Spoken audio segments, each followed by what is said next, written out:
before I even start translating the verse, or maybe go in details, bachala chiba otayina kuwasa. Please, if you're not ready to understand the three factors, nkwegayire n'oba oyagala kuwakana nga sinatandika kuvunula aya. Kubanga bw'otamatira wano, ogenda kutegera bubi aya zengenda okuvunula mu maaso awo. And that's our plan, our Darusu's plan today. Kasatu malecho, zengamba sibula. Dakiika nga 3 ananga tuva wano. Factor number 1. In Islam, Allah subhanahu wa ta'ala, we all know that He is the supreme leader when it gets to laying out verdicts. Chiche chiri haram, chiche chiri halal. It's all within the powers of Allah. And I want you to know that in the whole authentic revelations, Quran included, and the traditions too, Sunnahs included, Allah take our system, or maybe a method that you might call the elimination method, in line with laying out what to do and what not to do. An example, mu Quran, you will rarely find a verse that is pinpointing out the stuff that you're allowed to eat. It's not there. But you're going to easily get to a verse that is going straight forward, guiding you what not to eat. In a sense, that what Allah stops us from doing is too little as compared to the allowed. So it couldn't make sense for Allah subhanahu wa ta'ala to come up araniko tugamba ndibane muliye ku nsenene, muliye ku nkejje, muliye ne ku kino. Qur'an yandibadde nnene nnyo. Kati yalina kuleetera buleetezi principles and guidelines generally omanye nti if at all anything is in line with these principles and these guidelines, then it's haram onto you to eat. We are together on that. The same applies on who to marry, the prohibited women for marriage. Allah was straightforward to guiding us, men. If you want to marry a lady, there are very many categories of ladies. Banji nolwairo banji. So Allah was just easily guiding us. To make the long story short, najjayo just a few mentions of ladies botalina kulowoozaako balabe nga bannyoko, balabe nga missed call. Even when you have sexual desires nga kadiba, you're not allowed to think of them when it comes to marriage. And that's the elimination method. I wanted to give you that preamble chimanye nti obusiraamu bwe butwe bwajja buteekawo amateeka. If it wasn't the case, nga Allah asazeewo okutugamba be tulina kuwasa, wandiwulidde nga agoyinga more specific. Wasoweka wakataketake, wasa omwana omweru, wasa omwana omuddugavu, wasa ku bazungu, wasa ku bano. Obudde tebuliiwo obwo. Kale nakugamba bugambi nti gwe wasaba oyagala, but there is a limit. Bwabanga agwa mu categories enjogeddeko, pado tomulowoozaako. Bwabanga tagwamu, genda bugenzi muwa mahale ofumbo bukoleki. And that's the elimination method. I think it's clear now. Secondly, permissibility isn't enough for us to take the obligation bit of it. In Islam, just because something is permissible, tekitegeeza nti kyabwateeka, it's wajib. MashaAllah. We have halal, haram, wajib, mandub. Halal is something allowed, permissible. You're allowed to do it, and if you do it, you're rewarded. Haram, actually, if you do it, you're rewarded with the halal. With the haram, it's something that you're not allowed to do, and you're rewarded for your leaving it. That's the haram bit of it. Mubah is merely something acceptable. Ogolodde togolodde gwamanyi bizibu byo. It depends on the intention you're having. Bogolola nga intention yakwefunira mpeera ng'ozifuna. Bw'oba togolodde ng'era togirina nga tofuna. Something mubah, just like that. So why am I making mention of all of this, I know I'm addressing people abefujjo abawakanyi. I know you're going to get a point where you're going to make mention that mugera no bimbu za maasawo kamba zibiri kati mbewonyeko wali kulwana obudde butono. Owemmamba afumbirwa atyo owemmamba, owengabi afumbirwa atyo owengabi, kino ne kino bikwatagana bitya, lwaki mutugana bakita batya abaganda abali wano. Nze siri muganda. Owemmamba bwabanga obusiramu tebulina stop kwekyo ogamba nti owemmamba bumuganye okuwasa owemmamba muki wamunne nabasabajja obwongo bwammwe bana wenda atunulanga asumagira ngenda kugoba mu kilaasi obuyinza obwampeebwa ngenda kugoba wano. Permissibility isn't an obligation. I repeat, just because something is permissible in Islam, it doesn't mean it's compulsory onto you. Just because there is a leeway for a Muslim believer, ali mu tribe emu jakkiririzamu ng'obusiraamu bwamukkiriza okubaako ne munne gwafuna esayidi eno nga ba tribe yemu oba clan yemu ekyonna kyemukiyita, it doesn't mean that it is an obligation for you to go in eronoonye eyoyo. I think I'm making sense. So you have to remember and put it in mind that we have it as a principle in Islam that just because something is halal, it's not enough. There is another level you get to. It's very possible. An example, meat, enyama. Bana bali enyama wano. Nze tonjawula na nyama. But the meat is halal, and its being halal enough is not enough for my consumption of it. There is another step I will check, and I will be like, okay, enyama ene eri halal, but is it good for me nutrition wise? Omusawo wangamba nti sebo enyama eyo bwolirako bwoti nga kuliko akasavu weefiira, is it now still good for me? Does it make it haram? Do I even stand here netandika nobagamba nti banayi mwewale ku nyama, enyama neeyo nze bagiŋŋaanye naye nammwe mbakubiriza temugirya? No, maybe I can't take it, and maybe you can take it. Am I making sense? So I want you to understand that basically in Islam, just because something is permissible, it doesn't mean that it is obliged. Bakyala kambaleetera akamu mukategere bulungi. Just lwakuba obusiraamu bwakkiriza abasajja bawase namba 2, 3 ne 4, tekitegeeza nti seba akifuula etteeka nti wajibu. Mukategedde bamaama kyekyo. Just because abasajja mbaleetere kalibwa mukategeere mwenga temuyina naye kasita mukategedde ako tugende ku kirala. Okay, the third factor I want to take you through, the specific factor I want to address is the clan issue. I think it's too prominent here in the central, the Baganda, the Ngabi clan, and the lady of also Ngabi clan. When your mother is for Ngabi clan, buli mukyala wano ow'Engabi aba maamawo indirectly, isn't it? Buli kyekirala ekiri awo kyendeseeyo. The same applies with when your father is for Ngabi, n'osiimukira mu musajja eno nga naye wa Ngabi, taatawo mulamba mudduke. Si wekitegeeza? Si wekiri? Okay. And that's the culture. Just give me 3 minutes. Let's put Islam here, and I want you to understand this from the root cause of it.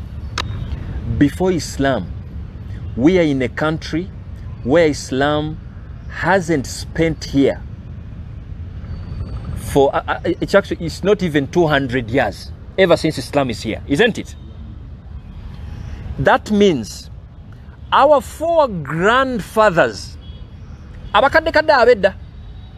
they had their own system that literally guides their society, and Islam found that system around. Am I making sense? And one of the reasons, the simple research I made, the simple research I made, Edda, a man, specifically a Muganda man, teyabeeranga mwenzi. Era ewalopanga omusajja wo nti mwenzi bakusekereranga. Mwenzi? What is your problem? Tebayendanga to the level nti sebo n'okusajja laata wekiva bwe yakuwasanga wano ng'akuwa obwana bwobwa n'agenda mu safari ate si ya nnyonyi ya kagaali emyezi eja nga n'omulala gwasanzeeyo namwayo abaana balala bameka babiri gyazongerazongereyo emyaka gye 3-5 ng'abaana akunkula bukunkumuzaawe kinene nnyo kyakola kwe kubategeeza nti bannange omwana oyo wazaalibwanga bw'ati omuwa erinnya bwe riti eryewaffe famire yaffe bweti ne klani yaffe bweti, isn't it? And that's how they used to do it.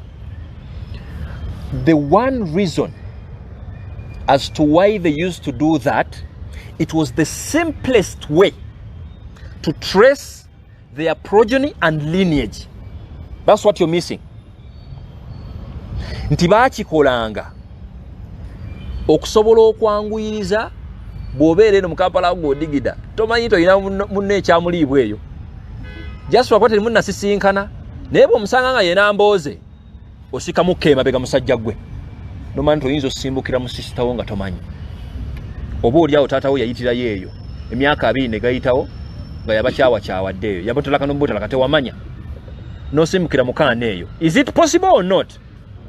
So way back, even before Islam, their cardinal goal as to why they used to even implement whatever is here, their goal was to make sure endyo zaabwe tezeyingiddemu. And we have it in Islam, al-ada muhakkama, the customs. We can consider the customs. We get verdicts from the customs on one condition, if at all they are not clearly making halal haram, and even clearly making haram halal. Am I making a point here? Another example. Basajja mu abatitizi. Muwasa abakyala ab'okubiri ne mutagamba abakyala bamubasooka. Mukyalo oli wa safari nno Katonda yakusaasira, oli wa Kenya. Ogenda mu safari emyezi 2 n'okomawo n'obalako wiiki emu n'oddayo emyezi gy'emirala emeka. Oyinayo sekati eyo. Tonnamutegeeza bano. Ozadde akaana n'obutiitiizi bwo. You're not even taking the guts to tell this family nti baana mmwe mwinayo baana bammwe abana Kenya bali side eyo boogera Luswayiri. Ono ng'afuna sikaala agende Kenya n'obutiitiizi bwo ssebo gwe ng'asimbukira mu sisita we ate abalenzi abakwana ennaku zino buli kiramu asimbukira mu sisita we abaana beeri tewabagamba lulyo lwabwe ne bano bamanyi gwe bekanga taata ate obwenzi bwayanguwa ennaku zino tebulinga ebyedda esimu nga zitandika ne biology ng'abaawo kikyo tukolera musajja gwe. The least you can do is at least to put a method of how are you going to trace the lineage and progeny of your family. Kati ekisingaza okunkyankalanya, if we come out and we pour water onto that system without even giving it a thought, nti nabo baali bagezi nga tebanya mwenge, the only way to keep their society was at least to have that. Bamanye nti omusajja kigenda beera kizibu nnyo omuntu okubanga awasa sister we olw'obubi obukirimu nga bwe tugenda okiraba mu verse, ngera bwe kigenda okubeera ekizibu oba ekivve okusimbukira mu maama wo nga tomanyi. Ndoza kategerekese kubeera kyasobokanga taatawo n'ayagala ku mukyala bana abakyala abatakula myaka 3 alinga owaaga n'omusimbukira munno naawe oli nno ku maama wo tonnamanya. So those people balina picture nnene gye balaba nga tonnaba kuvaayo bajerega nga tonnaba kubambalira, at one point sit down or respecting the part they played for your society gy'osanzeewo okubanga weeri. And guess what? When Islam came, wallahi it made everything clear, because Islam never came to tarnish that. Islam came to modify and respect whatever is around. ndoza kategerekese ngenda binnyonnyola. I wanted you to understand this. The second factor, our cultures here are very different. I categorize different cultures in two. There are some cultures that the only way to keep their culture strong, to keep it n'ekitiibwa kyabwe n'akasente kaabwe beewasamu. They marry the closest. And those are the Arabs, abakyotala simanya oli wano mukyotala gwe owo obujulizi beewasamu mangu awo mwana wo no mwana wako ne beefuna mangu awo n'abawarabu bali awo mwana wo no mwana wo naka ne beetwala mangu. That's the culture. Us here Africans mufirika munnange gwe, our culture here is totally different to that culture. Remember. And when we talk of culture, we are talking of a system that is functioning for more than 1,000 years. What makes you think with your degree, 3 years degree, you're going to tarnish something that has been there for 1,000 years without systematically sitting down and strategizing something that is going to deal with that? Am I making sense? Culture yaffe waneeno, the more someone is close, gyosembayo n'omulowoozaako mu by'obufumbo. True or false? Bw'okula n'akawala ng'okalaba kanaaba, bw'okalaba mwepena mutyo, bw'okalaba kanaaba nakono kakulaba nga munaaba, kyangu nnyo okumujja mu kibalo eky'abantu bayinza okufumbira emmere ewaka. Toyagala bakumanyiira, yakulaba oli bwereere. Naawe nga wotayagala muntu yakulabako eddanga eminya gikola ki? Giyiika. Katoyagala otandika obulamu n'omuntu ng'akulabidde eno ng'onyirira, n'ono ng'akulabidde eno ng'okola ki? That's our culture here. Please respect that. Nti fate, the more distant you are, the more close you're going to get someone. Agenda okuwasa oconnectinga naawe. Simanyi oba njogera babitegereko oba ndi walala. Naye ate walala, the more close someone is, baba proposing na wanti nga mukwataganye muntu mmwe mujje mukole ki mwetwale mangu. Ndoza kategerekesako. At one point, don't be unfair to not respect that. Kati wotegeera nti culture yo waneeno, it's different. Nti ffe wane waffe, we even have it. Nti omukyala yenna kassaako n'enkaaga nsanvu, by default jajjaawo. When we respect Islam, tokkirizibwa na mukwatako. Kubanga osobola omuwasa ow'enkaaga oyo n'ensanvu. True or false? That's when we go legally. But when you come to customs here, our culture, omukyala ina kasomulaba nga ayina omugga w'omuwankaaga nsanvu. Obubuuza omukwalala ko ni maama togwa. Toyina budde bwamulowoozaako nga mukyala wo. True or false? Nga naye bw'atalina budde kulowoozaako nga bbaawe. Olaba ng'ogenda tuleetera fitina n'erimuyo. When you come here and you tell us it, oyo nanna akuzira. Kubanga ow'enkaaga oyo n'ensanvu okyasobola omuwasa alina okuwa 25 ggwe. Naye nga sisitimu yaffe wano yakireyinga by default. Ow'enkaaga nongenze nawala. Ne tutuuka ne ku level nti bw'olaba musajja mukulu ku myaka egikuzaala, you even respect them as your dad. True or false? Because here in Africa, the more you attain age, the more respect you get. Kiyinza okuba tekiri walala. Naye ffe wano ekitiibwa ne woba tolina nnyo makulu tosomye nnyo. The fact nti okuze mu myaka ffe kitumala okuwa akazindalo nti baako kyotukola ki kyotugamba. It's here. Walala kiyinza okwetaaga degrees, kiyinza okwetaaga masters. Ffe wane waffe just wangala buwangazi n'obwa chairman tujja bbukuwa. Tuleme na kuyombesa kuba oli musajja muki olabye emirembe n'emirembe egikola ki. I wanted to discuss this nga nkimanyi muli bafiika bannange singa mbadde mbazungu bandibadde bampa obuzibu okutegeera bye njogerako. I'm talking something okimanyi bumanya naawe wammwe bwe kiri. Ngenda okutuuzaamu ekyange kyenkuleetedde eky'obusiraamu nga it's just being placed in the right place. Kategerekesaako.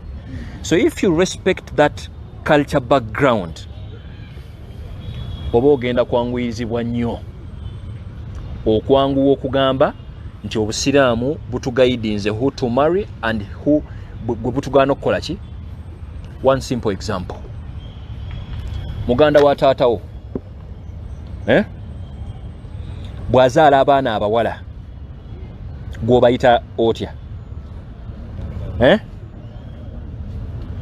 ani abayina waneeno nga muganda wa taata we yazaala abaana ab'obuwala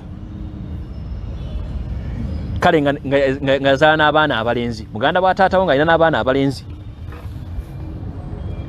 okay abaana abo abataata w'omuto bali haramu bawasa oba bali halali obbawasa bali ki mwogere nnyo nammwe mumpe vibe njagala ndabo bese point etuuka bali halali haramu halal amanyi baawukanye wala bagamba halali wala bagamba haramu okay the fact is abaana ba taatawo omuto abawala Islamic wise tebukuyinaako buzibu if you marry one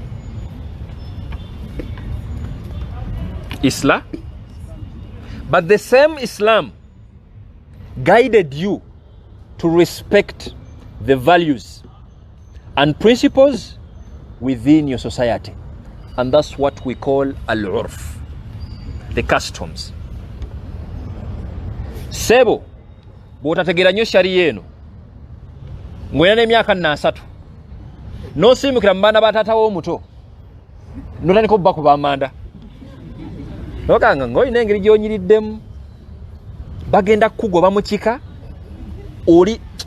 oleeta ekisiraani mu kiki tebakutegeera nakute oli mulaalu bagenda kujjako erinnya lye ery'ekiki ery'ekika. But why? It's because I'm more of Islamic law Sharia, so I will keep bringing some principles. We have a principle in Sharia that goes dar'ul mafasid muqaddamun ala jalbil masalih. Sebo ekintu bwe kivaayo tukiteeka ku sieve ne tulaba akabenje akakirimu n'ekirungi ekikirimu. If we ever see nti akabenje akakirimu kanene, you have the right and obligation to stop it. Newe kibanga mulimu ebiki ebirungi naye kasita akabenje akabaamu kaba kanene tomanyi kitabu gy'otuleetera. And Islamically, when we talk of marriage, kisukka mu ababiri n'omukwano gwammwe oguyika ogwo, marriage is more kibasukka si kyammwe. As you're marrying someone, waliwo bamulamu bwe abafuuka by default. Bazadde be babeera bazadde bo, ekyo kiri waffe wano ne bajjajja we batyo kibasukkira ddala nnommwe. Kati you're too unserious to a level nti totudde wansi tonywa nno mwenge, totudde wansi kukiwa budde kugamba nti okay, wadde obusiraamu tebunninaako buzibu, I can marry my fellow member clanmate. It is okay, possibility weri nti asobola okubanga si sister wo. But the fact nti society gy'olimu toweza na bajjajjaawo basatu bategeera ddiini nga n'owookutaano yakola bukozi hijja naye nga busiraamu tabukola ki, ate nno ye mukulu w'ekika. You're busy. You want to now bring this, you're going to tarnish the name of the image of Islam. Aye tugenda nnenya gwe tetunenya ye, because what you want to deal with ya livinze for 70 years kyalaba gwe kale olabye amazima and you can justify it, but you're only 40. The least you can do, funa banno we mufaananye entegeera muzaale nammwe abaana we mulifuukira bajjajja ekyammwe ate kitandika okukola ki okukola. I don't want you to misinterpret me. Ogambe bannaye kala kasajja katanise kata okuleeta ebirowoozo byako katanise okuyingiza obusiraamu. Nedda bambi ensonga lwaki nagobye waabwe obwongo obunafu nti bannaage, I know the issue I'm discussing is very sensitive. Wallahi, I know that. Ate I remember even before me coming here sikolangako background check, darasa check ngeeya leero we babadde muno okubyokogera n'abantu abakulu awo njogeko n'abazeeyi njogeko ne bamaama abakadde kadde abo manye bampe ekifaananyi eky'emyaka nga 8 emabega. How was it? My say is Islam permitted you okuwasa nga we tugenda okiraba mu maaso awo, but even as you're marrying you have to consider tutulina customs wano ewaffe zetukuliddeko.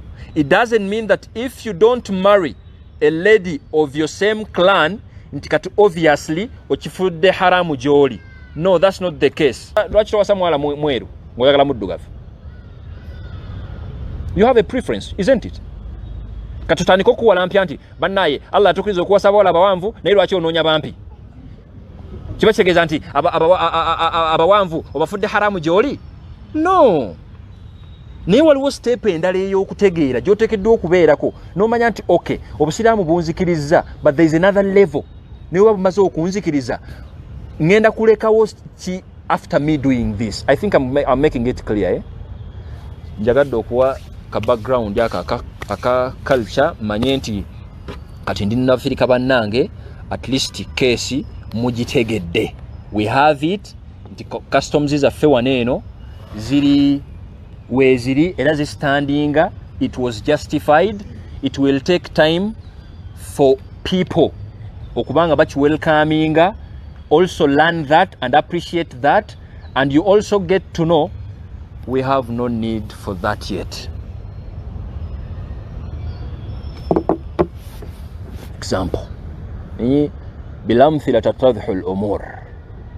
The Arabs say with examples ebintu bibera more clear. Tulinawo ab'emmamba, ab'engabi, ab'embwa webali? Wallahi. Okay. Janati wali yangamba mbadde manyi yanfera. Ab'embwa nawo webali, ab'ekkobe webali, ab'effumbe bonna bakola ki? Webali. They have respected their way of intermarrying. Nti bano tebawasa mu bano, nga bano tebawasa mu bano for thousands of years. The question is, as a cleric, as a jurist, as a land someone, where is need for you to loosen the knot of them now marrying in the same clan? Do we have any need? Do we have a clan that has complained? Do we have that? But it has worked for many years, decades of years. Kati kiwakinze out, kiba kitegeeza.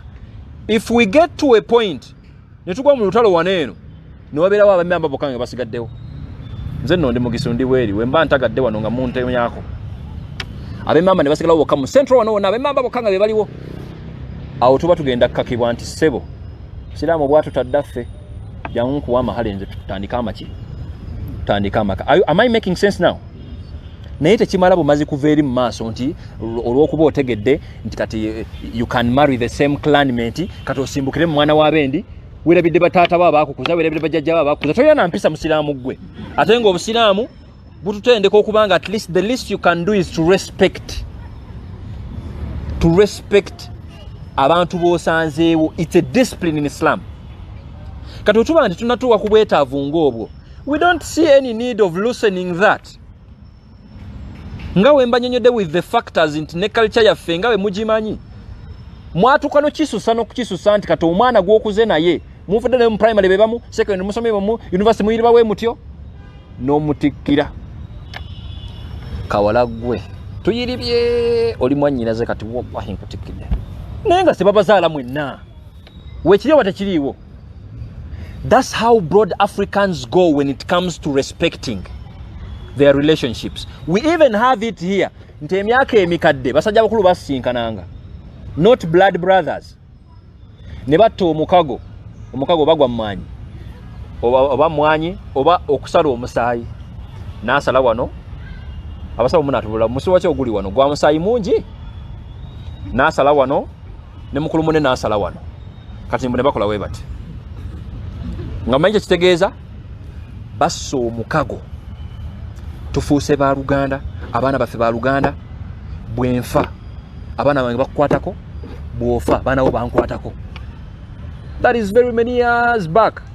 Naawe okimanyi otandise okulaba okutegeera abantu b'okuze nabo mu family tebabazaala mwenna nga mukuze. Have you at one point thought of that?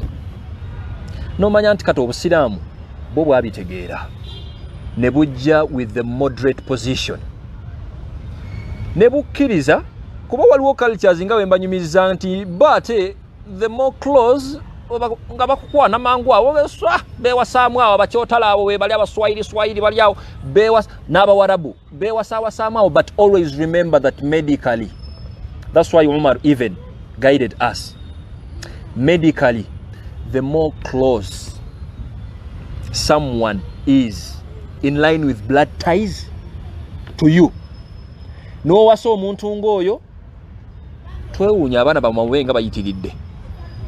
That's the result of it. Omwana omulenzi okusimbukira mu sister we ayi ne bazaala nno, kati oba omwana ono agenda kuyita atya omwana ono omulenzi, oba kati agenda muyita kojja taata, ate kati omwana sister aba muyita essengo oba atati maama, wala katemba mwerere. Kati obusiraamu ne bujja nga bugaidinga ne butuwa positions. What are the prohibited women for marriage? If you're having the Quran, kijja kunyumira nnyo ng'olina Qurani, I translating ng'olina Qurani gy'okola ki? Gy'olabako. Allah tegeeza mu Quran. A'udhu billahi minash shaitanir rajim. Surah An-Nisa, verse 22. Allah was like, وَلَا تَنْكِحُوا مَا نَكَحَ آبَاؤُكُمْ مِنَ النِّسَاءِ. It is haram unto you, a man, to ever think of marrying a lady that was once married by your father. And the word nikah in Arabic, it has two approaches. It can mean okubawowa, just like it can mean sexual intercourse, consummation. So we take all the two approaches. Netugamba, a man is not allowed to marry a lady nga taata we yali amuwasizaako obanga yali yebaseeko naye. Am I being clear? It means way back in Jahiliyyah they had it, and Allah is busy training us that obubumbwa, the nature bit of it, it couldn't make sense for a son to marry a wife to his dad. Ate ensi bwe yagera n'etagataga Jahiliya nejjaawo nga seba abaana abalenzi bawasaba maama baabwe. Allah kwe kussa aya, you're not allowed at one point. Fa abafirika ekyo twakimala dda wano. You're not allowed at one point. Ne taatawo ne wootegeera butekankisusseemu, ne wootegeera butegeezi nti taatawo ayina gwe yeegombye. That alone might be a red flag. Nomanya nti omwana oyo omuwala pado afuuse haramu gyendi. Just imagine the situation after you n'omwogereza gwe nosala akalevu n'onyirira okyaliko omwana n'akukkiriza nga taatawo yasooka n'amwagala. What relationship are you going to have with your father obanga taatawo talina bulungi makulu? Temugenda kuyombagana mmwe. That is it. So Islamically it's like Islam respect. Wallahi nino kabagamba kano bantu mmwe, the relationship with blood ties nkulu nnyo to the extent nti Islam respected it okusinga n'omukyala gw'ogenda okuwasa, even okusinga ne bbaawo gw'ogenda okufumbirwa. Ne butuuka ku level y'okubanga the relationship between the dad and the son, the fact nti taata, a father, has the responsibility of nurturing the son, loving the son, okumukuza, okumuteekamu ku mpisa. The last thing the son is supposed to also do kwe kubanga respectinga taata, okukakanya ebiwawaatiro bye nga ali mu maaso ga taata we. That means if that's the respect buli omu gy'alina eri munne, at least obusiraamu buteekeddwa okubagaidinga. You're not supposed to collide when it comes to a lady mwenna gwe muyinza okubeeramu ne interest. And Allah was like, wala tankihu, don't please even think of marrying omukyala nga taata wo yali amuwasizaako obanga yali yeebaseeko naye. The question comes, ate bw'otegeera nti yeebako naye mu bwenzi naye nga teyamuwasa, okola otya? Kana badde basoma badde bangobera, what do you do? Watukole tutyawo? Taata wo musajja wa bakyala yasimbukira nno omwana gw'oyogereza ne beetereza kate luvannyuma nnyo okizudde ate nga naawe oyagala omwana ono omuki omuwala, okola otyawo? Ogamba otya? Okiteera kinga teyamuwasa teyamuwoowa.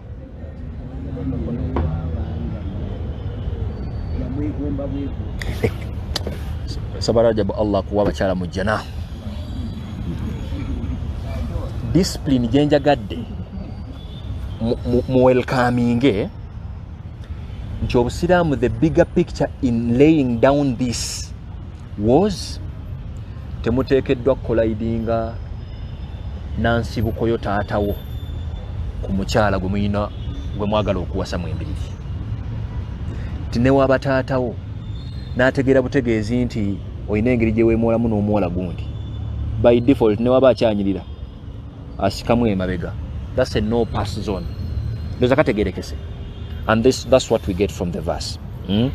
Illa ma qad salaf. Of course, previously eri mujahiliya bali bakikola ki? Bali bakikola ng'ekyabaana basikira ne bamaama baabwe. Taata afudde n'ate wano, even when your father marries other wives abatali bamaama bo, awo baba bafuse bamaama by default genda bakwate nako bamaama bo bennyini. Kubanga the last thing you need to put in mind kwe kuba n'ekirowoozo nti Allah kyeyagala okugjawo, okutandika okufuna ekirowoozo ky'obuseegu, okwagala omukyala taatawo gw'alaze interest in. And that's why Allah was like, innahu kana fahisha. The nature bit of it, okuva ku ntandikwa, that was obnoxious. Kyali kibi nnyo. Jeekali yako oba just nzijukidde kafu? Fatuma jeekali yako? Jeekali. Kive kya buseegu nnyo, oli musajja museegu. If you still have time to call a lady nga okimanyi taata wa mwogereza, oli museegu nnyo. Fahisha wa maqtan wa saa sabila. Saa sabila in a way that what lineage are you trying to put up? Ubanga n'ekyo ekiri basic kiremedde okukola ki?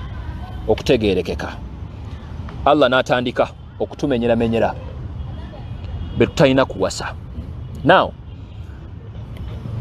the ladies were not allowed to marry binary categories.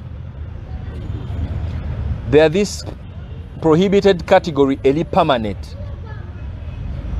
Obachi kastabera mukyala nga gwa mu kitiibwa ekyo. Mulabe nga missed call. Toyina budde bwe. Ne waba yatukula atya. No pass zone. Just when you make it nti bannaayo ono mwana mulungi naye muyinako oluganda. Kyekyo kyokka. Nitubeera ne category endala, the prohibited degree, that is temporary. Ng'omukyala ali prohibited kuggwe temporarily, naye ng'ensonga emufudde prohibited kuggwe bweviirawo bweti ng'amaharo ojjayo. Ekyo nakyo bwekiri nga bwe tugenda obbiraba. And I think because of time, let me just go through the categories. Ekirungi nti verse moja zi following and you have directed you to the verses. So now let's start with the permanent one, prohibited permanent. We have the so-called sigenda kwesa luzungu luno lukambwe. There is this prohibited level category of ladies nga they are relatives with common ancestral origins. They include your mother, mama. And when we talk of the mother, we are talking of mama wa kuzala, ne mama wa mama, ne mama wa tata wo. Bajjaja bo bana tuba twaliddemu awo. Abakyala bo bonna. Otagamba ntukuganye mama wo ate osimukire mujjajjaawo. tuba tugambye nti maama wo neyo n'ensibuko zonna zifuuse haramu gyokola ki gyoli. This is what we are meaning. The consanguinity category. The mother is haram because of course you share. Mwe wava ngobera museegu gokwegomba maama wo. That's one. The second, daughter. Your daughter goes at there. Your offspring. Toyina kaseera mulowoozaako. Ne waba mulungi atya. And when I say a daughter, what Allah is meaning, wabanatukum, ye muwala wo, ne muwala wa muwala wo, ne muwala wa mutabani wo. Toyina budde mulowoozaako. Daughter ne offspring zo neziva mu kasaba nga aliko daughter. That's a no pass zone kugwe. Ndoza kategerekesaako. You're not allowed at a point. Newe bili olwaliro seba abantu kuswaza nsi ya. Tusaba Allah kiyama kyongereyo abantu bakola ebintu ebisembeze eki kiyama. We also have the sister. Of course, you share the same origin. You can't think of your sister and marry them. Prohibited permanently. Bonna betogerako wano permanent. Tobalowooza nako ne watuuka nafuuka mama tomulowoozaako. Abeewo obubeezi bwatyo. Tosobola muwasa. It's haram for you. We have the paternal auntie. What's the paternal auntie? Sister senga wani? Sister wa tata. Towasa senga oyo yali haram permanently. Tomukola ki? Tomuwasa. The maternal auntie. Who is that? Sister wani? Nja kunyumyanga nammwe. Ye mu Luganda bamuyita batya? Ono aba mama wo? Noli anani? Nindako. Muganda sister wa tata wo muyita otya? The sister wa mama wo ye mama muto. Beewo bengamba bennyini. Ba sisters ba mama wo no pass zone tobalowooza nako. Permanently. Ne wabeera nga ina kasista akaana kebaka nga nkali myaka jo nengo okayita senga tokalowoozaako permanently. Toyina kuba na budde bwe mu mbeera ya marriage. Of course kyetwogerako Oluganda lwe mama ina luba lwakuyunga bakuzira. In other words, sister's daughter manyoko wano olwokuba yeerukira bulungi bwati nazaala ebyana nga kyekyo noyagala otandika okutunuzaayo akalimi. It's a no pass zone permanent. Abo baana babo toyina na lukusa mulowoozaako nti oyagala mumuwasa. Yes, naye bino byonna betwogerako abantu babikozeekoze edda wano ensi babikolakola dda. Olaba abantu kati abantu abaluganda beeyagala kati ne bewasa no. Allah tusaasire. Mugambe amina ku dduweno. Nsaba Allah ntaasa abantu bwe batyo n'emikwano gyabwe n'abalina ekirowoozo ekyo mu maaso awo kikolako. Allahumma namwe muba mulinganga nze Allah namwe abataasa abantu ngaabo. Kuba obulwadde buba bw'amaanyi entegera y'omuntu ng'esobola okujustifyinga ekyo. Mwewale omuntu oyo taba nnomo. And we also have the brother's daughter. Muganda ogwe bakuzaala naye azadde ekyana ekiwala olw'okuba kigimu oyagala tunulayo. You don't have to. Ale bino byonna byenjogerako Africans tukimanye ekyo by default. Kiri mu bakanga wanombu. Tekiri mu bakanga. Kubanga mukimanyi bumanya Oluganda lwaffe wano luli a bit broader as compared to other classes. So we have the second group and maybe category. We have the category of women that are prohibited for you to marry as a result of affinity between you. Obukoba bebaita obukondowooza musahara. Your wife's mother.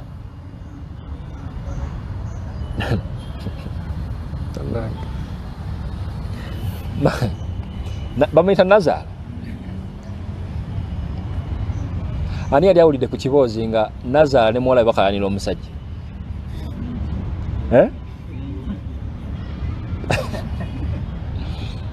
Kugamba mukyala mukulu nayimirira bwati nga ne muwala waali wano.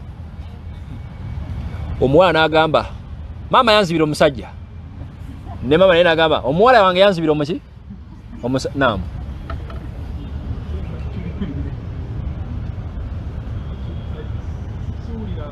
Wakirabako? Wallahi. Nga maama ne muwala we obujja bubakutte.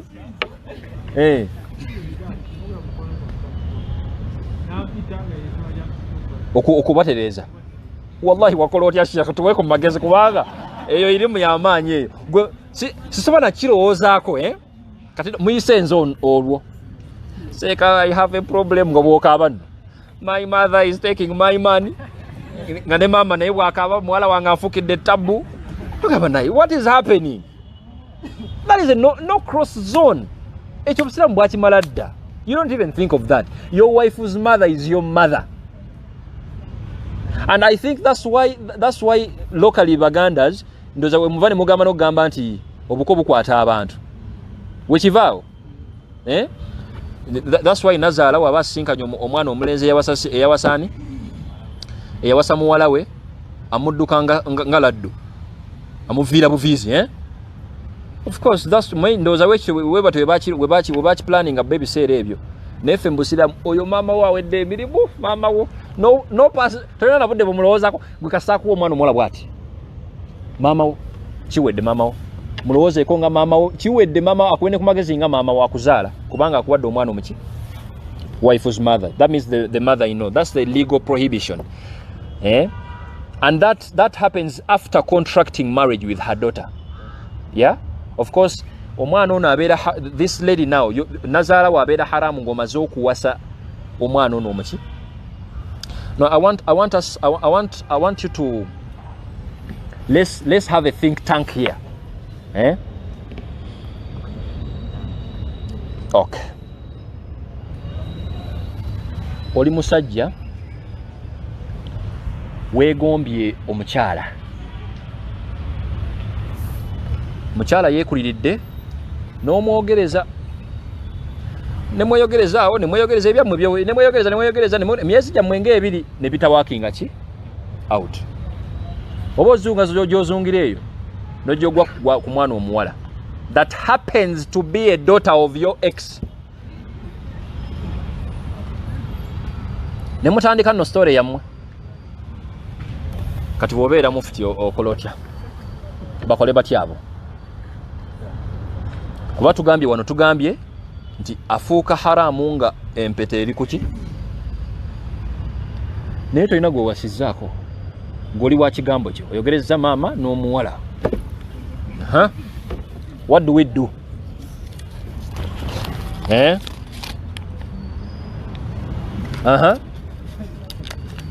Temuliwo wane eno tukola tutya? Naam, nkwagadde kyekyo kye njagadde okubanga mumanya nti olw'ekifaananyi ekinene ekigendera lwaki maqasidu sharia al-maqsud min hadha ekigendererwa ekikulu ekyo tugaana abantu bano omuntu akitegedde ne kimutuulamu kiba kitegeeza butegeeza. If you ever happen to be in that katemba, that drama, the least you can do bonna baviire. Viira maama ne muwala we olekewo enkolagana yaabwe oleme kufuuka nsonga egenda okuleetera obujja wakati w'omwana omuwala nani mbone maama we. Nalowooza biri wana bi happening. Sheikh huyo abadde obujulizi bi happening one. And secondly, the wife's daughter Rabiba Allah yamogerako mu Quran owasizza omwana omuwala nenga alina ki first born kye yazaala ku mwaka 2005 kyana kiwala ne kijje kyana kikuze natandika n'okwegumya kasa sinze taata wakyali biological tandise okujjayo terms sinze biological nebakebera DNA ndaba sizange kasito wasa maama we kiwedde oba tokkirizibwa kukola ki kumulowooza nako oyo mwana wuwo. And the legal prohibition is by sexual intercourse, of course. Marriage with her mother. kasita mumala okwegatta ne maama we ono omwana aba ayingidde that category tokkirizibwa mulowooza ku permanently muviire buviizi.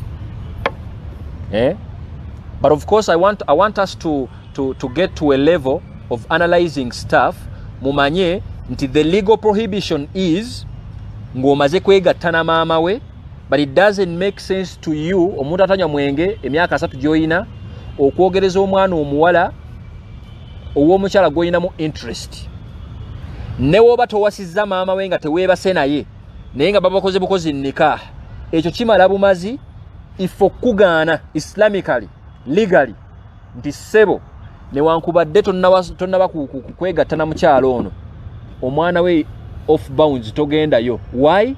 Tutaasa nkolagana ya maama ono na muwala we, kuba bw'ona agenda n'oyogera ekigambo kye kinywevu ekyo n'okiwa omwana omuwala ono naye n'amatira n'ojja omuwasa. What relationship are you living between her and her mother ex-wo? Are you getting the point? Kachiba kiri whatever we are discussing njagala okitwalire mu broader picture kubanga nkakasa njogera n'abantu batanywa mwenge. Saba Allah aberenga atuwa entegeere eyo. Your son's wife, Katonda wange, how do you think of your sons? Oyo muwala wo, your sons okuze olina myaka 6, abakyala bakyali bangi lwaki onoonyayo mukyala wani wa mutabani wo? Wobanga mutabani wo alonze test ennungi muwa assignment mugambe nonyeza maama wo alinga ngono naye nga togenze kuki togenze ku mukyala we. And the same applies to the father's wife. Mukyala wa taatawo tomulowooza nako kasawasa namba 2 ne wabasi maama wo kasawo tegera nti amuwasizza kiwedde. By default baba fuse bani ba maama bo era bayingira as you will go through the verse hurrimat alaykum ummahatukum wa banatukum ila akhir al-aya. And the second category, Islam also respects the fact that people can become relatives as a result of sharing a foster mother. Mwayonka ku mama y'omu. You're also not allowed permanently. It's prohibited to marry a lady nga mwayonka ku bbere litya. And of course there are very many views of different scholars nga bagamba di omuntu lwafu. Let me crack this joke. Waliwo nalabaka mimu nga bagamba abaana bakulidde ku nido. Mwenna mwe okulidde ku nido ne sekati wo wena akulidde kuki? Temuli ba Luganda mmwe nga mwenna mukulidde ku nido anti ekyaba yonsa kyonna kiri yecha mwenna muli ba boto temuli ba Luganda mmwe. But of course ndoza kigenderamu n'abantu okubanga people who donate milk basobola okubanga bayonseza abantu abalala. Of course it has to be modified Islamically. Bwobanga mabere oyina manyi ngoyagana kutundako bwobanga make sure manya bayonseza bani, because we have it in Islamic law. Abamanya basinga obungi consensus eri ku kigambo ti if at all this baby is breastfed no mukyala omwana nakkuta 5 radaat omwana nakkuta muganda wo. And of course Prophet had sisters nga bafuuka ba sisters just because omukyala yayonsa nabbi naye yakola ki yabayonsa. And there is this sweet story that I remember. Tulumu nabbi yali amaze n'okufuna ebitiibwa president w'abasiraamu kati yayina sister we bamita Shamim, sister we Shamim Shaimani baserabidde nawulira nti muganda wo gwe mwayonka ku bbeere erimu alya buyinja sajja wamaanyi side eyo neyekwatakwata neyekuŋŋanya n'agenda n'atuuka awo ne bamugamba nti mugende mugambe mukama wammwe nti nze gundi ne gundi ndi wano njagala mulaba. Nabbi olwamugwa mu matu ti sisita wazze kulaba yamusembeza busembeza nabagamba mumukolere bwe ajja ayitewo mangu n'amunywegera ne wano because it's a sign of love. Of course when mu culture yaabwe oyinza okwagala ogikola ewammwe, but of course ekirika kuŋŋanya like consensus y'abamanyi kasita musharinga mukyalo ono abayonsa mwennanga okuyonka mwayonka okukola ki okubakkusa. Newankubadde nga waliwo abamanyi abagamba nti even when they don't get satisfied the fact nti muli ku bbeere litya lyerimu kimala okubanga kikola ki and that includes the foster mother. Oyo mukyala tomusimbukira mu oyagala muwasa, mukyala yakuyonsa tomuwasa. And the same applies to the foster sister. Omuwala gwe ba mwayonka ku beere limu n'omwana omuwala tomukola ki, tomuwasa omwana oyo omwala. And it's very possible because tulabye abaana abawala bangi abato abafa n'aleka omwana nga bujje ne wabulawo omuntu agenda okumulabirira okumuyonsa, ne wabulawo omukyala agamba nti nze mumpe, ne bamukolako bitesitisi byabwe awo ebyekisawo of course okulaba oba talina birwadde biri awo biki, nga bamuwa omwana nga atandika kuyonsa mwana. Ekyo no mukirowoozeeko bantu mmwe kubanga okyasobola okufuuka ssemwanu n'akanako ak'omwezi ogumu nga kakyetaaga ku mata ag'omuki agali nakyo yes. And all other prohibitions by, of course, ingai tubiyogeddeko. And that's whatever we've discussed, it falls in the prohibited, the permanent levels, degrees of prohibition. Tobalowoozaako bonna betugeddeko abo tobalowoozaako. But then we have the temporary ones. Abali temporary nga bo, there is only a reason that is stopping you from marrying them nga weeviirawo bweti ng'osimbukira mu mwana w'abandi. The first one is the married women. Yeah? Omukyala nga mufumbo, you don't marry them. Bamala mutalaka.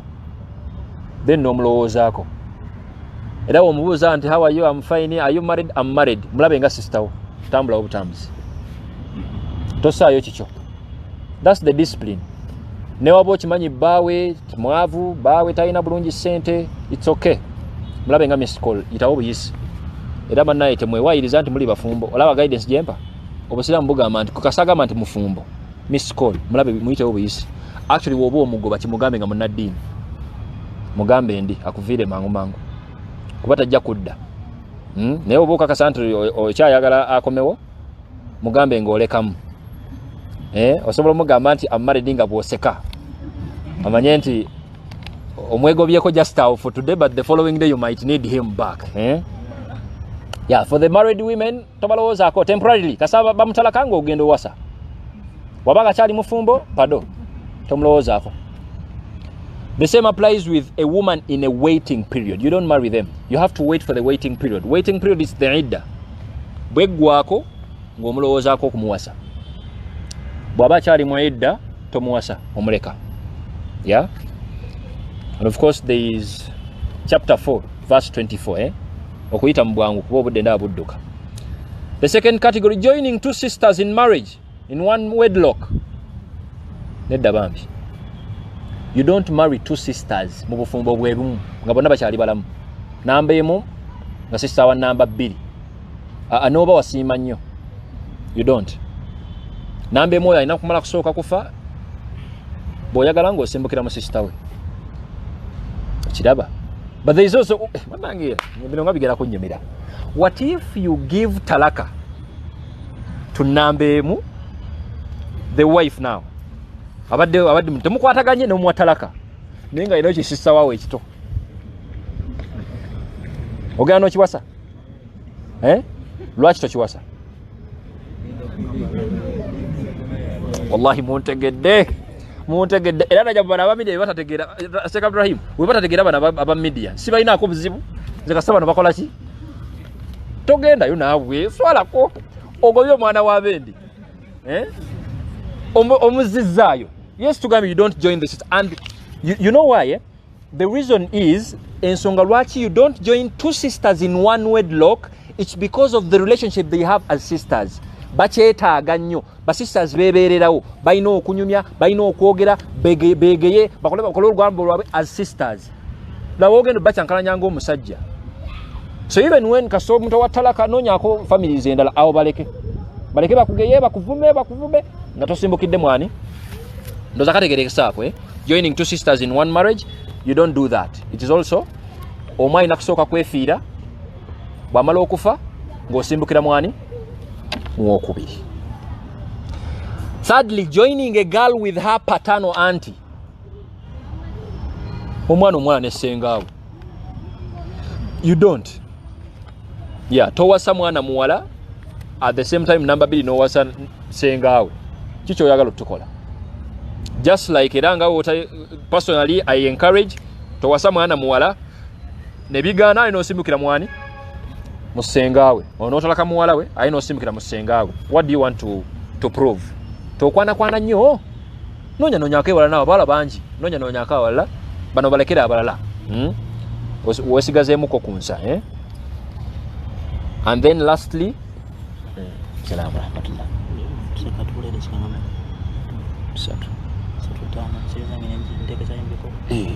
ogenda buuza bibuuzo bawandisa bibuuzo simanyi bawandisa oba tebabiina oba babitegedde nnyo kirabika. Okay, now and then now the other issue is an idolatress. Luzungu lutuufu olwo omusajja omusamize bamuyita ndi omusajja omulogo ye idola which doctor ne which doctor kivaawa? What does which mean? Omulogo kale omukyalo omulogo olindako muwasa amalokola tauba kyalo omulogo naito muwasa neka totegera tati akoze tauba because there is a temporary prohibition. You don't marry omukyala nga mulogo ngana era otafumbira musajja nga muki nga mulogo naye omanyi otya nti akoze tauba abireeta nabyokera mu maaso gaawo kuba sebo n'okubeera n'omukyala nga ex witch doctor ng'ate okimanyi mugenda okufunamu obutakkaanya awo. Ffe tweraliikirira nti banaye omukyala wange afunyemu obutakkaanya, weeraliikirira butalya mmere, weeraliikirira kunyiigamuko nga temulina mboozi bulungi, stress gwe weeraliikirira majini ti womunyiigira weemuti akyasobola okurivisinga ebyemabega ebikola ki n'abizza. Towasa muntu ng'oyo kubanga wallahi tojja bana mirembe nze nkubuulira okyasobola okulemerera ekyemisana nekimunyiiza. Leka nowasa namba 2 nga oli ex mulogo kiki otukolera omwana omwago oyagala okuwasa ono nga namba 2 ama mwetegereza ebintu ng'ebyo. Omuntu bw'ajjanga ayagala kutwala nga namba 2 oba 3 oba 4 ku ka background check koyina okukola obulogologo ewammwe eyo buli butya. Asobola okubeera nga si ye mulogo first hand naye nga ayinayo omulogo indirectly ng'ate agenda okuloga gwe aloga omwana waffe omunaddiini bannange. Laba future weegenda okukola ki okwefiira. Obulogo si bulungi bannaye, saba Allah taasa abalogo n'aba bafaana n'emikwano gy'abalogo. Allahumma amin. Ndowooza kategeerekesaako I want to conclude my today's session nga mbategeeza tugere mu bibuuzo nga mbategeeza 3 factors. Factor number 1, I have not said, I'm just clarifying kuba nkimanyi entegeera zaffe za njawulo. I'm not saying nti obusiraamu bufallinze bound to our customs. No. What I'm saying is beera mugezi nnyo to modify obusiraamu bw'otuuseeko level gy'otuuseeko ne applicability wano. It's very easy okusoma n'obikwata nno mu mutwe, but wallahi alazim when it comes to applying it ekyo si kya buli muntu. Mukategeddaako example njibaleeteddeko wano mu lwatu wano omwana omuwala owa taata w'omuto obusiraamu bwakukkiriza permissible, but the fact that bwakukkiriza tebwakukkiriza ne mugamba nti genda wasa oyo. No. Bw'olabanga okumuwasa kigenda kuleeta katemba mu family yammwe, bakuzaalukuke bakuyite nti eddiini gye wayingira ddiini y'abenzi, ddiini y'abo bantu ba bwagazi, tasobola na kwekomako ku mwana we ku sister we. Totuvumya. Totuvumya. At least ekyo kitegeere omanye nti the bigger picture is kino, let me respect it. Tokirese lwakuba nti okikkiririzaamu toba kiri haramu nedda, okirese kubanga preference n'akabi akayinza okivaamu kanene ate kayinza okukontana n'ebintu sharia bye yajja okukuuma. sharia yajja okukuuma oluganda kiri ogendo sigaza nga oli ku mwana wa taata w'omuto onayunga luganda ki ye kati w'omutalaka nga musisinkana mu kumanyagana otalaka muntu toyagala kuddamu mulaba ate kati oli bize buli mwaka musisinkana ebintu byonna olina obbirowoozaako nsobola kina kibagambye nti bannaye buno obufumbo busukka entegera y'abantu ba bulijjo. If you ever think of being a pair kituuka ne kibasukka mmwe mulina abantu bemufuula bamulamu awo mulimu abantu bamufuula haramu abantu okuwasa temubitwala nti byakuzannya. So you have to be very clever. Bw'okitegeera nti family yeewammwe there are two options.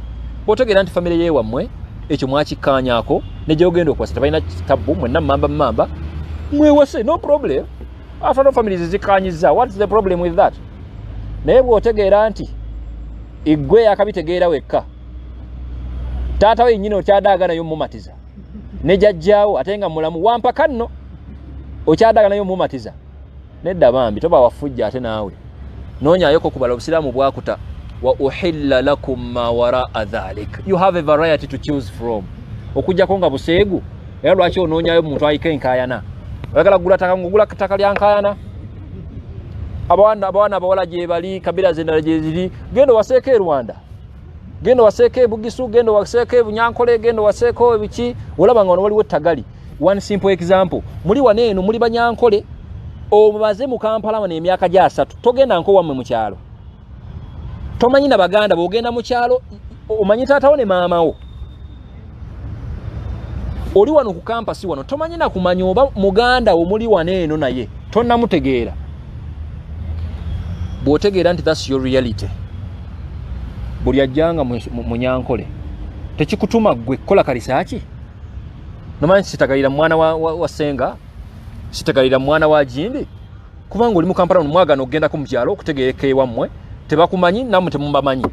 Oli mwana muwala oli mulungi nno gwasomye gwanyirira gwalina ku ssente naye abavubuka bonna abeewammwe ku kyalo tebakumanyi.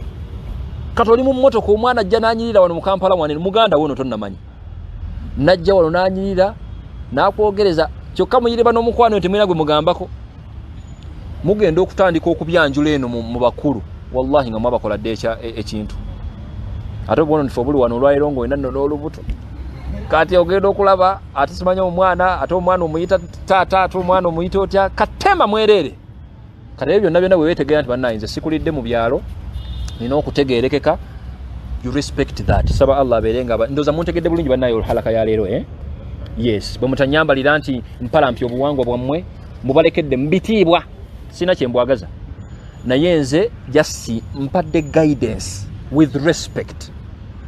Ebyo wona bitegeera you're going to live at harmony. Bwolaba nga kikulumye nnyo there is no need of loosening that knot. Tewannabeerawo bwetaavu obwo. Bwolaba nga ewammwe mulina ettabu n'ebyemmamba ebyo okireka si kuba okifudde haramu gy'oli wabula okireka kubanga it's not your preference. Nga bwoleka omwana omuwanvu ng'oyagala bampi ngera bwoleka abampi ng'oyagala abaki abawanvu nga bwoleka abaddugavu ng'oyagala beeru nga bwoleka abeeru ng'oyagala abaki abaddugavu. As simple as that. Saba Allah abeerenga atuwa that understanding. Allahumma amin.